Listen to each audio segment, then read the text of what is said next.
মোস্তাফিজুর রহমানকে আইপিএল এ নেওয়া হয়েছে, তাও বাংলাদেশের ইতিহাসের সর্বোচ্চ বৃত্তিমূল্যে অর্থাৎ 6 কোটি রুপি। অর্থাৎ এর আগে মাশরাফি বিন মুর্তজাকে কলকাতা নাইট রাইডার্স 2009 সালে নিয়েছিল সর্বোচ্চ 4 কোটি টাকা বৃত্তিমূল্যে, আর সেখানে মোস্তাফিজকে এখন নেওয়া হয়েছে 6 কোটি টাকা বৃত্তিমূল্যে। এটা নিয়ে বাংলাদেশের সোশ্যাল মিডিয়া পুরো উল্লাসে একদম মেতে আছে। মোস্তাফিজকে শেষমেশ আইপিএল এ নিয়েছে, তারা খুব বেশি খুশি হয়েছে। আসলে কি এটা খুশি হওয়ার মতো? আসসালামু আলাইকুম। 6 কোটি টাকার মোস্তাফিজ সত্যিই কি গর্ব নাকি নিছক অপমান? মোস্তাফিজুর রহমান বাংলাদেশের গর্ব, কাটার মাস্টার। 2016 সালে আইপিএল এ নিজের জাত চিনিয়েছেন গোটা দুনিয়াকে, কিন্তু আজ 2025 সালে আইপিএল এ যখন তাকে দলে নেওয়া হলো 6 কোটি টাকায়, তখন বাংলাদেশের কিছু মিডিয়া উল্লাসে ফেটে উঠেছে।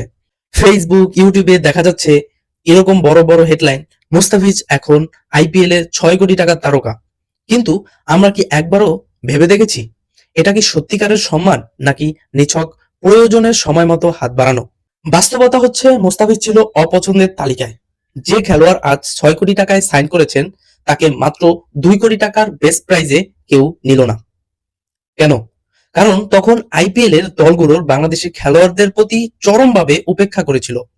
শুধু মোস্তাফিজ না, সাকিব আল হাসান, লিটন কুমার দাস, মেহেদী হাসান মিরাজ, আফিফ হুসাইন দুর্গ একজনকেও নিতে চায়নি আইপিএল এর কোনো ফ্র্যাঞ্চাইজি।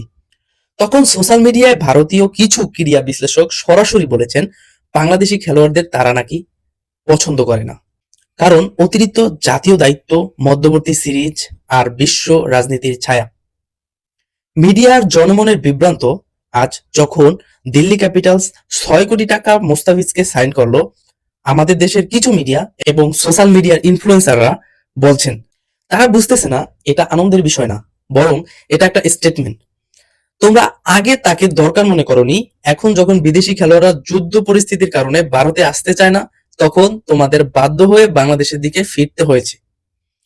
দিল্লি ক্যাপিটালসের অন্যতম গুরুত্বপূর্ণ পেস বোলার মিচেল স্টার্ক, যিনি দেশে ফিরে গিয়েছেন, এবং এমনটাও জানা যাচ্ছে যে তিনি ভারতে আর ফিরতে চাচ্ছেন না আইপিএল এর খেলার জন্য।